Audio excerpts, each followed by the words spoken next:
Ahí llegó, ahí llegó la trulla.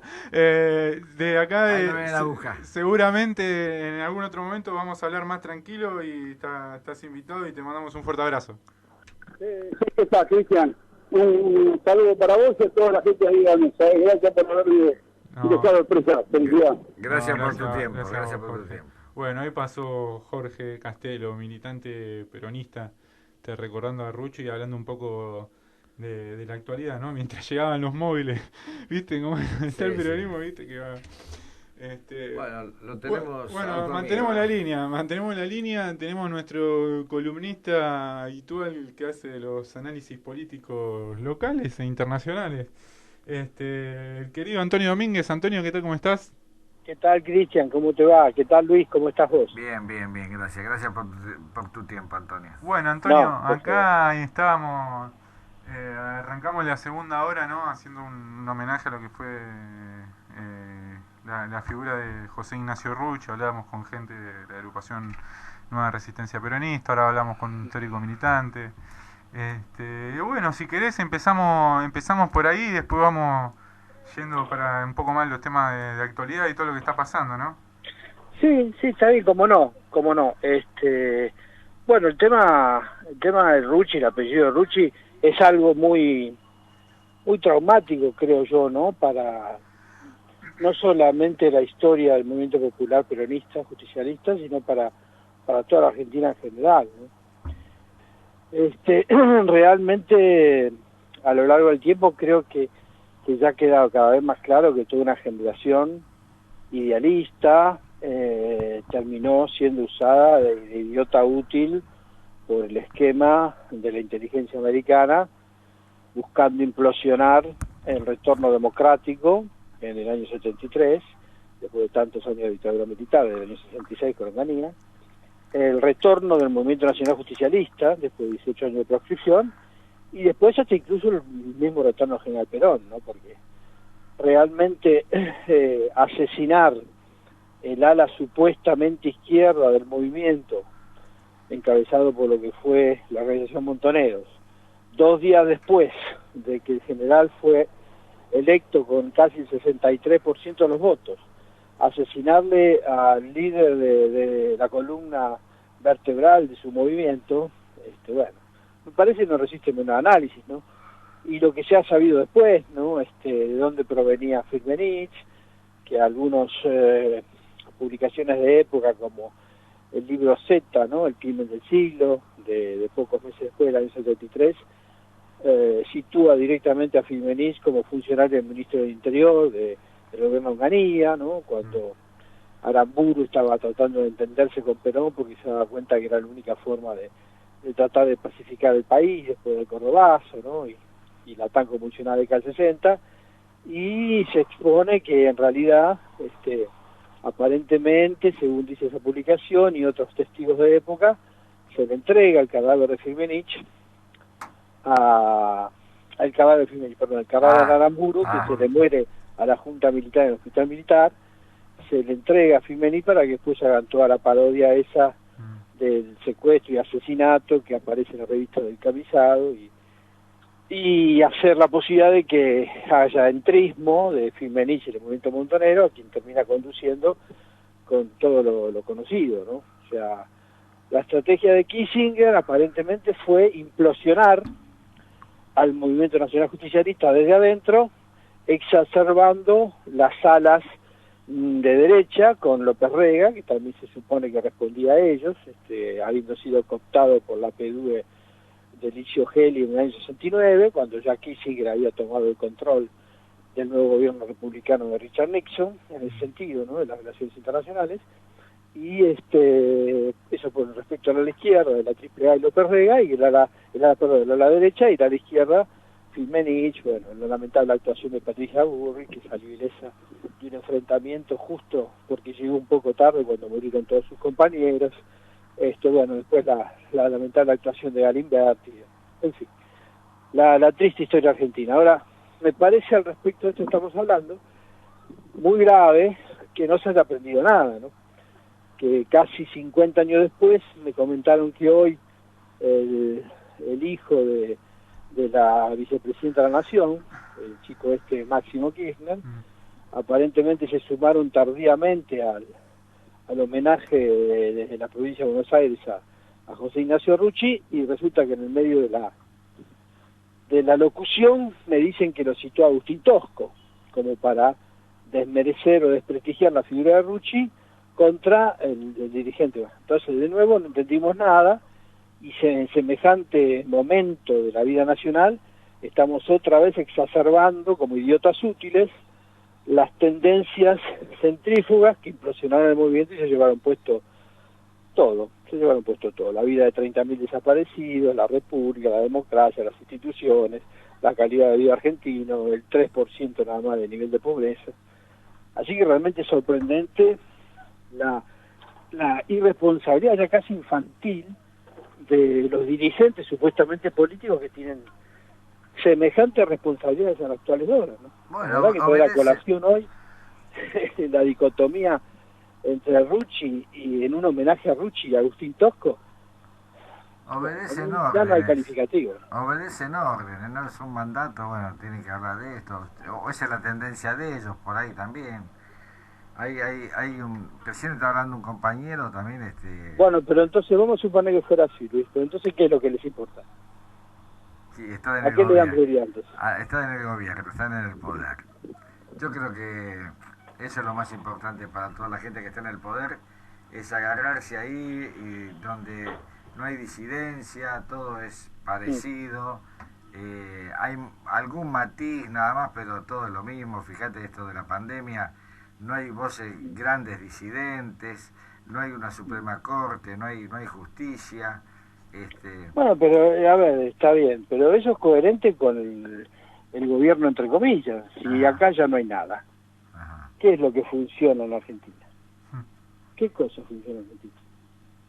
A ver, lo que uno nota es que se está profundizando y exacerbando cada vez más, ya pasando a la coyuntura política que hacían referencia ustedes.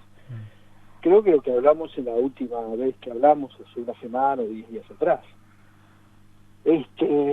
lo que para mí está fracasando estrepitosamente, y ojalá se revierta porque nos va a llevar puesto a todos, sino es este experimento nuevamente del dedo de la vicepresidenta de la Nación, que fracasó al poner a dedo a Scioli la vez anterior y lo hizo ganar a Macri, pero ahora supuestamente había triunfado porque, como ella no podía presentarse porque no ganaba, lo eligió a este hombre, Alberto Fernández, y entonces se terminó con el desastre, la catástrofe que fueron los 4 años macristas. Ahora, a mí me da la impresión cada vez más que para poder terminar con la catástrofe macrista, además de ganarle, había que elegir a alguien en este momento tan delicado del país que estuviera en condiciones y tuviera calificación como estadista, y da la impresión cada vez más que ese no fue el objetivo primario de la actual vicepresidenta, sino que simplemente fue el elegir a un anzuelo electoral que permitiera entonces traer votos más del centro, traer los votantes de masa, y con eso ganarle bastante a lo pirro, pero por lo menos ganarle al macrismo. Ahora, cuando se ganó, había que gobernar. Y ella eligió una persona que, en semejante momento que vive la nación, no tiene liderazgo, nunca fue ni un líder de opinión, ni siquiera un líder de masas, por lo tanto tampoco tiene una autoridad natural, sino que la autoridad es prestada por el dedo de la vicepresidenta, tampoco tiene carisma, tampoco tiene plan, porque él mismo reconoció que no le gustaban los planes. Entonces, en este momento donde hace falta una conducción segura, confiable, creíble, y bueno, si algo no tiene cada vez más el presidente es justamente eso, credibilidad. No, bueno, siempre ha sido un gran operador y eso nadie lo puede negar, ¿no? Por Exacto, algo llegó a donde llegó, ¿no? Porque Claro, siempre que llega claro. es por algo. Tonto no es Claro. ninguno, no era tonto Macri. Claro, Podrá ser un claro. ignorante, tonto no era. Claro, por eso. Entonces la pregunta es esa. En la situación que vive Argentina, casi al borde de la guerra civil, quebrado como nunca, sin crédito externo, sin crédito interno, con caídas récord del Producto Bruto. Encima le llegó esta pandemia, pero ya venía muy complicada la situación antes. Nosotros necesitamos un simple operador o alguien con condiciones de estadista para poder llevar el timón de esto. Además vos sabés que acá, no sé si lo mencionamos, porque a veces a uno se le transpolan lo que dice en un lado y dice en otro, que lo que pasó con la pandemia, claramente es una crisis, pero también es la oportunidad de poder tener, de desplegar la autoridad y lo que desde la oposición dice, ¿no? La suma del poder público. Claro. Para vos tomar medidas en defensa del interés nacional que en otro momento quizás no puedas o no las vas a poder. O sea, para, como bien decías, Antonio, para un estadista, para alguien con un cerebro que piense de manera, un estratego, era un momento fabuloso para poder hacer un montón de cosas que en la Argentina no se venían haciendo hace tiempo. Y otra es una oportunidad desperdiciada. Por eso uno ve ahora, y acá quería preguntarte, ¿cómo ves esto, no? Que está empezando a dar vuelta? Recién lo mencionaba Jorge Castelo, un militante peronista, no lo de la idea de la CGT y del PJ de nombrarlo presidente. Vos decías que había perdido la autoridad, todo pareciera que se quiere reforzar eso. Sí, bueno, yo creo que el intento de la CGT yo lo puedo comprender al margen de que piense que es correcto o lo pueda apoyar. Me parece que es una medida casi desesperada por intentar de una vez por todas que el Movimiento Nacional Justicialista se saque de encima a esta gente que lamentablemente, hay que decir las cosas como son, terminó chocando la Ferrari que le dejó el esposo antes de morir con las llaves puestas.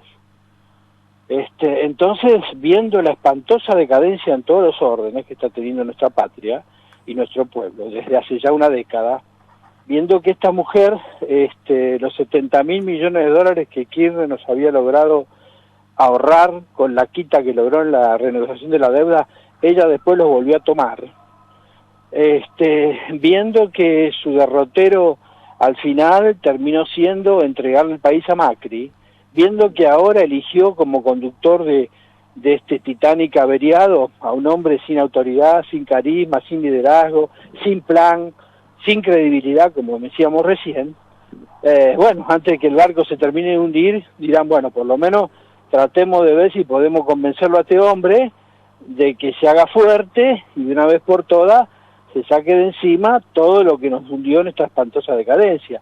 Yo lo comprendo como un movimiento más táctico que estratégico, no lo veo como un movimiento a largo plazo, porque si el propio Alberto Fernández, en reportajes públicos, confiesa que él se siente mucho más hijo de la cultura hippie que de las 20 verdades peronistas, ¿de qué estamos hablando? Ahora, bueno, si eso tácticamente sirve para evitar el vaciamiento del Movimiento Nacional Justicialista y su base electoral, bueno, qué sé yo, será un movimiento táctico, pero no me parece que también usarlo de pantalla como hizo el cristinismo, ahora al que hace de presidente como eventual mascarón de proa o pantalla del peronismo, sea una solución de fondo. Acá lo que hace falta, me da la impresión, es reimplantar de una vez por todas lo único que funcionó en la Argentina, que fueron los gobiernos de General Perón y el gobierno de Néstor Kirchner. O sea, la verdadera doctrina justicialista puesta en práctica, porque con los nombres y apellidos solo y las cáscaras vacías y los símbolos no hacemos nada.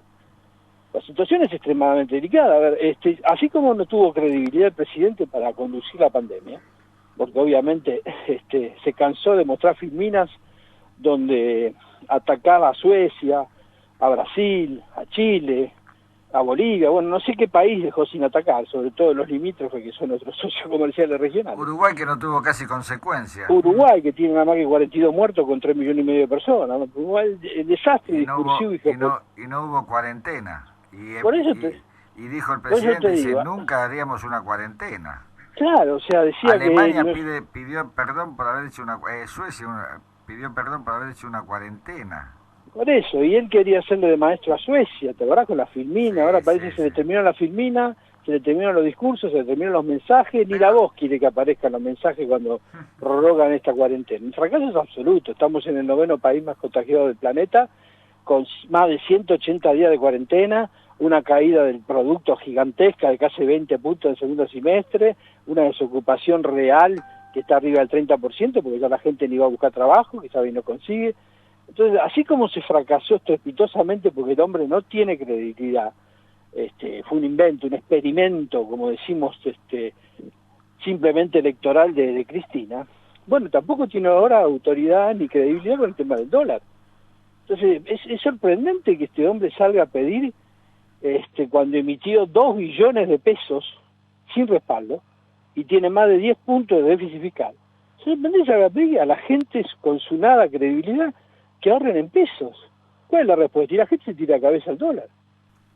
Pero esto es una cosa que a veces yo veo los discursos o los escucho y no me parece que estén siendo verdad. Que el presidente de la Nación en estos momentos puede estar diciendo eso. La última medida que tomó fue exigir a los importadores de insumos, partes, puestas, repuestos, que casi siempre, por la estructura fuertemente oligopólica que tiene la República Argentina, son justamente esos, formadores de precios oligopólicos, los grandes importadores de materia primas y de insumos, les salió a pedir a aquellos que importen por más de $1 millón, que obviamente son los formadores de precios, porque importan grandes volúmenes para bajar los costos unitarios, una cuestión de economía de escala desde el punto de vista de la logística y del comercio internacional, que el 60% del costo de sus importaciones ya no se las va a cubrir con el dólar oficial. Entonces al importador, formador de precios argentino, le quedan 2 caminos. O entra en default con sus proveedores de toda la vida, y que después hay que ver si logra que alguien le vuelva a vender, y entonces se le cae el negocio en la República, o no tiene más remedio que ir al dólar bolsa o al dólar paralelo. Conclusión, están llegando las nuevas listas de precios con la lógica de aumento de precios que van desde el 20 al 50%, porque el 60% del costo de importación de sus insumos ahora es un 65% más caro. Lo que estuvimos viendo en los últimos días, de la suba del dólar paralelo casi al 150%, o el dólar bolsa también al mismo precio, es eso. Son los importadores, formadores de precios de la estructura oligopólica de la economía argentina, evitando caer en default con sus proveedores y yendo a comprar el 60% de sus importaciones que no le dan dólar oficial al dólar contado con liqui, el dólar bolsa, o directamente al dólar paralelo. Ay, la verdad que, mira, me da tanta angustia este Como país, te escucho muy bajito, Luis. que me da tanta angustia este momento económico del país, económico y social.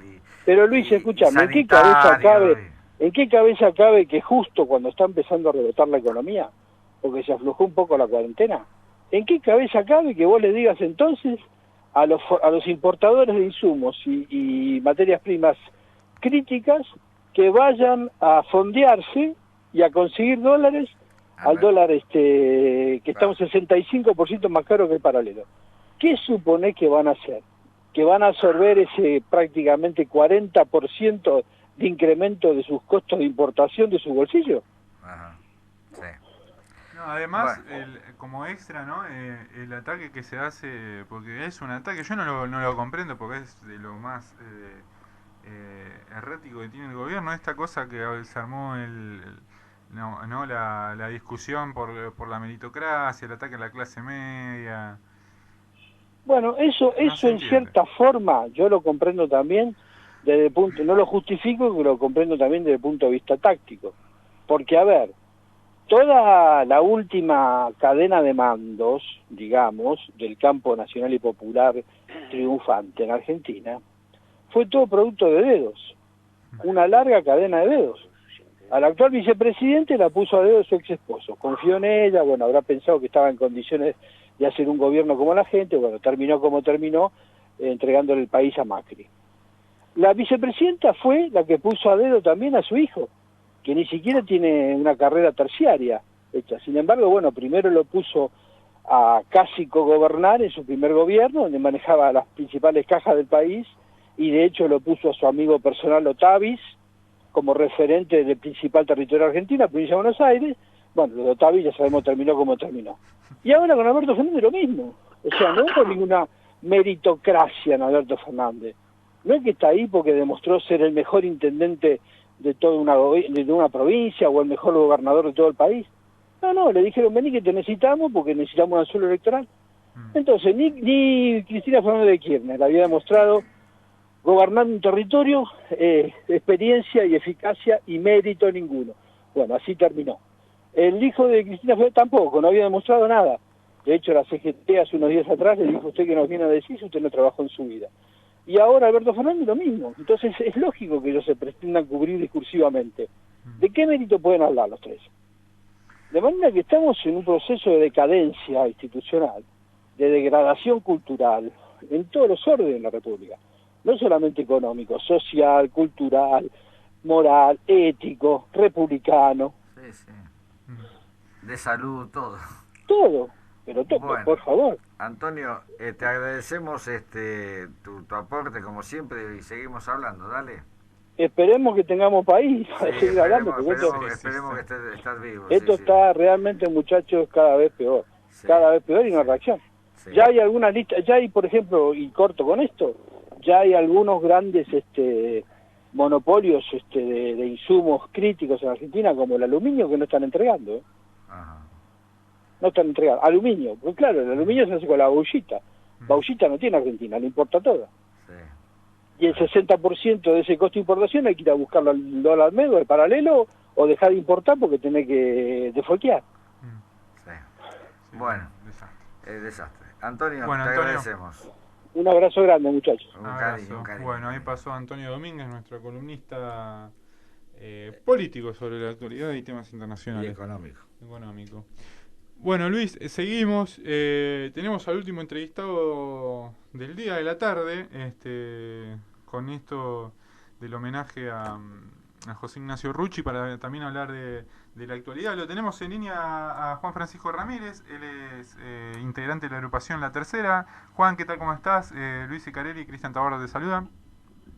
¿Qué tal Luis? Buenas tardes a toda la audiencia, un gusto. En primer lugar te corrijo, en realidad el nombre es Juan Francisco Rodríguez. ¿Cómo dije? Ah, Ramírez, perdón. Sí, Mala mía, mil disculpas. Rodríguez. Juanfra. Exactamente, Luis. Bien, bueno, gracias por tu tiempo, Juanja. No, Juanfra. por favor, gracias a ustedes por el espacio. Bueno, ahí... Bueno, contanos un poco de qué va La Tercera y ahora después charlamos sobre un poco la actualidad, lo que están haciendo y si querés hacer una mención a Rucci y demás. Bueno, mira, principalmente nosotros constituimos esta agrupación, La Tercera obviamente, encolumnada totalmente atrás de la bandera del justicialismo, haciendo referencia a una tercera posición. La agrupación está compuesta por distintos compañeros de Capital, compañeros de la provincia de Buenos Aires, hay compañeros en Córdoba y en distintos lugares del país, en Rosario. Bueno, una agrupación que está creciendo, estamos convocando, y bueno, y tenemos distintas actividades, ¿no?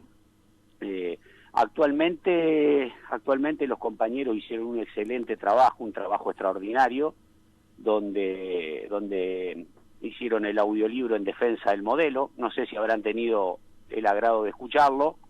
No, yo no, pero bueno. Es algo extraordinario y muy útil para la gente que por ahí no tiene el tiempo para leer y se puede poner Bien, lo pueden buscar en YouTube, digamos. El video y escucharlo por YouTube, está subido a YouTube. Bien. Y después, bueno, tratamos de cumplir una tarea social en territorio. Bueno, sabemos que está complicada la situación, no es una situación la actual fácil, el tema de los traslados, el tema de la movilidad, de la logística, pero bueno, la estamos realizando con los recursos que tenemos y consiste en la entrega de leche en polvo, porque hablando con los distintos referentes de los distintos comedores y merenderos nos manifestaron eso, ¿no? Que lo que más, digamos, el insumo que más le estaba escaseando era la leche, y bueno, y decidimos con los compañeros abocarnos a eso, y bueno, lo estamos cumpliendo en Quilmes, lo estamos cumpliendo en zona oeste, o sea que bueno, la agrupación está trabajando. en nombre del justicialismo, en nombre del peronismo. O sea, tenemos la celeste y blanca pintada en la piel. Bien, bien. ¿Y cómo estás viendo, ya que mencionabas la situación de los comedores, los barrios, ¿no? Sobre todo en la provincia de Buenos Aires, más allá de que está mal en todos lados, en Capital, a donde vaya está mal, pero ¿Y qué te puedo decir? O sea, vos lo estás manifestando, o sea, con la pregunta me sí, estás dando la respuesta. La situación es extremadamente complicada, extremadamente difícil. O sea, los recursos son muy escasos y digamos, y el volumen de gente que recurre al comedor y al merendero cada vez es mayor, o sea, se incrementa continuamente. Y ahí, bueno, la contradicción que se presenta entre los compañeros, porque estamos cumpliendo una tarea solidaria, pero al mismo tiempo, como te decía antes, encolumnados atrás de la bandera del justicialismo, nos duele mucho, nos genera una contradicción que bueno, que en un gobierno supuestamente peronista, digamos, la política se oriente al asistencialismo primordialmente. O sea, nosotros somos de la idea de que el peronismo es producción y trabajo, y que la producción está a cargo del empresario y el trabajo a cargo del movimiento obrero. O sea, y en definitiva son esos dos actores los que componen la economía, y vemos que cada vez se reduce más el sector empresario, comerciante, y cada vez hay menos puestos de trabajo. Yo soy abogado laboralista, o sea que conozco el tema profundamente, y las consultas por despido, suspensiones y bajas salariales son consuetudinarias, y te diría que como hablábamos antes con el tema de los comedores y los asistentes a los comedores, se incrementa continuamente. Qué doloroso, qué doloroso, qué triste, ¿no? Que aparte qué incertidumbre, porque tampoco tenemos un panorama de esto. Bueno, esto se termina acá, ahora empezamos otros cambios, no hay una directiva, no se ve no se ve un mando, ¿no? No se ve un mando, sino una cosa como que bueno, vamos a la deriva, parece, ¿no? Y yo en eso coincido plenamente con vos, Luis, o sea, plenamente. No hay ninguna orientación ni ninguna directiva del gobierno que nos muestre un horizonte. Entonces se hace muy complicado desde ese lugar.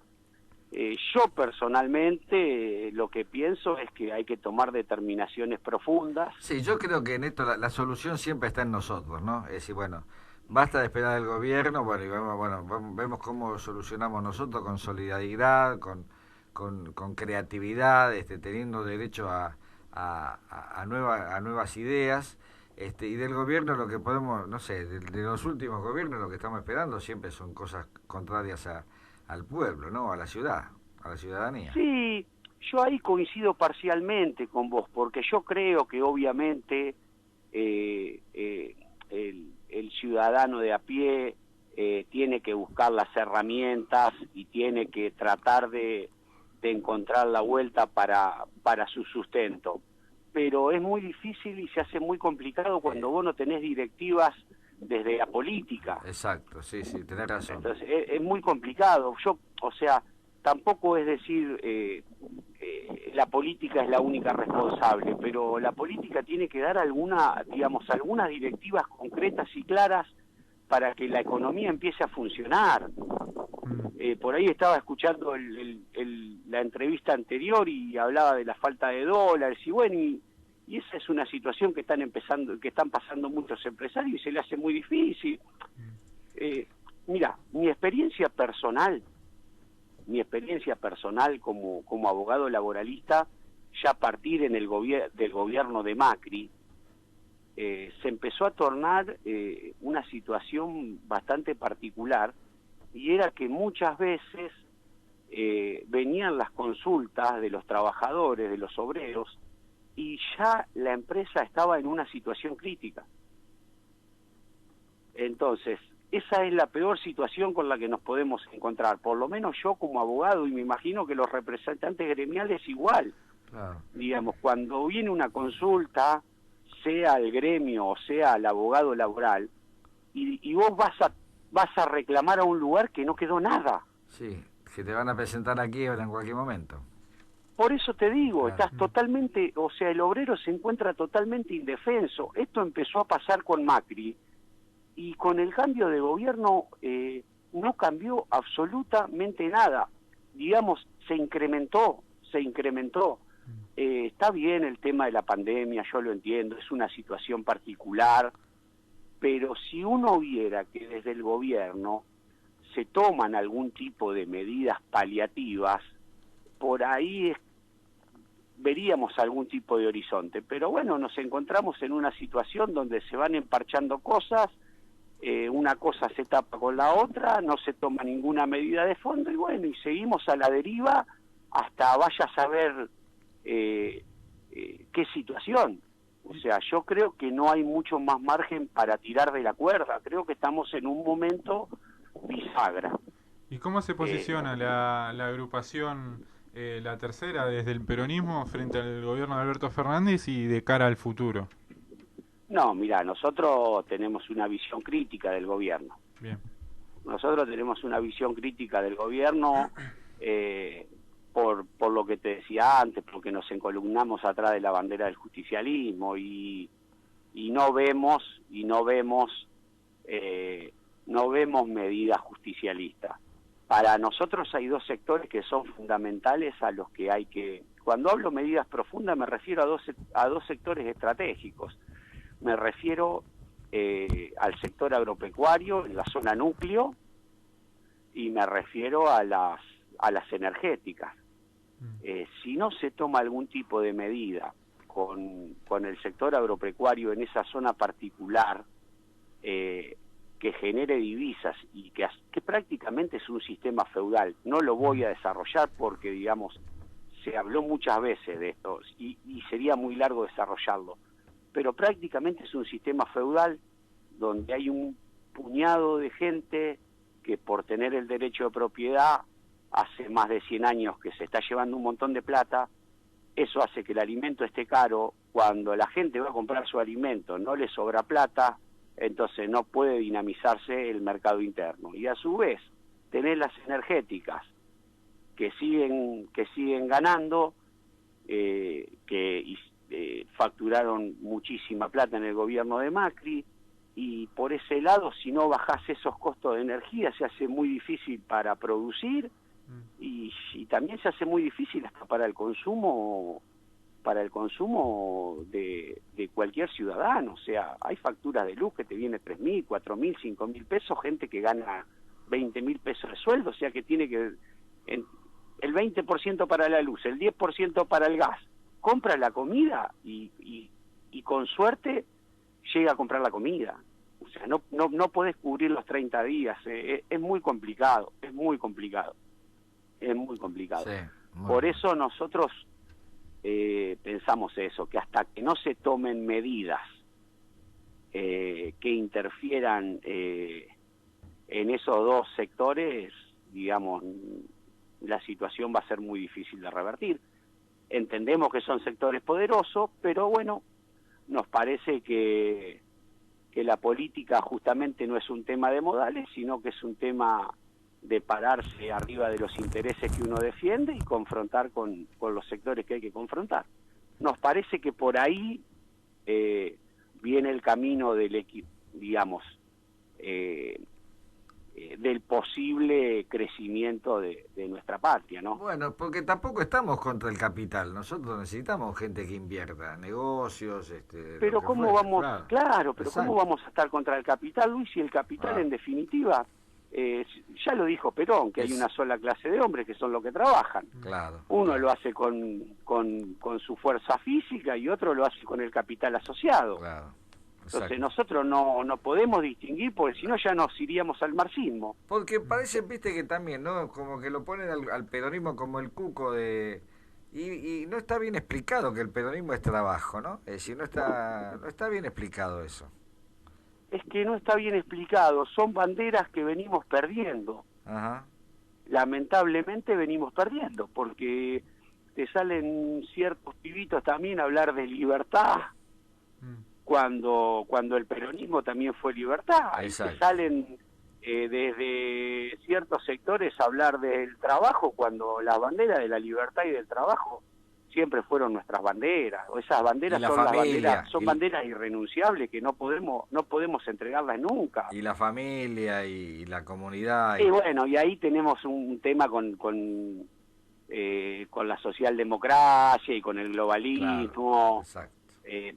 O sea, muchas veces yo entiendo que el debate de la doctrina justicialista hoy es un debate que hay que ponerlo en boga, que es importante, y valoro que hay muchísimos compañeros abocados al estudio de la doctrina, la difusión en profundidad. Pero también le digo a otros compañeros, es muy sencilla la doctrina justicialista. Como necesitamos a las personas que la estudien en profundidad para difundirla, es muy fácil dar el mensaje porque son principios y valores básicos. Eso es el justicialismo. Es lo que venimos hablando.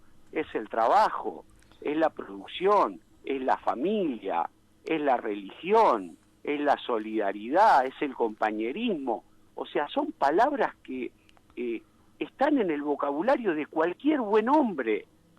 Bueno. Cualquier hombre de bien tiene esos conceptos grabados a fuego por su familia. Bueno, pero ahora, viste, ahora los conceptos son individualismo, el self-made man, yo me hago solo, el aborto, hay todo otro contexto. Sí. Bueno, por eso bueno, y por eso estamos como estamos, y por eso vamos hacia donde vamos. Bueno, Juan, Juan, muy claro lo último, la verdad que muy bien, te felicito por el trabajo que están haciendo. Y nos quedamos sin tiempo. Así que decinos rápido dónde los pueden seguir, dónde se pueden sumar, que nos vamos. Nos están Mira, por cualquiera de las redes sociales, Facebook, Twitter, Instagram, buscan La Tercera Perón, y los invitamos a todos los compañeros a militar el justicialismo. Estamos encolumnados detrás del justicialismo, estamos con Guillermo Moreno, que se está construyendo una herramienta electoral, y convocamos a todos los compañeros a militar fuertemente por la revolución justicialista, por una revolución de amor y paz. Bien. Gracias. Claro. Bueno, seguramente hablaremos en un futuro, así que te mandamos un gran saludo. A total disposición, compañeros, les mando un fuerte abrazo y les agradezco mucho por el tiempo. Abrazo. Bueno, somos siempre Nos Mienten, nos despedimos hasta el martes. Vamos, chau Facu, gracias. Nos echan. Chau.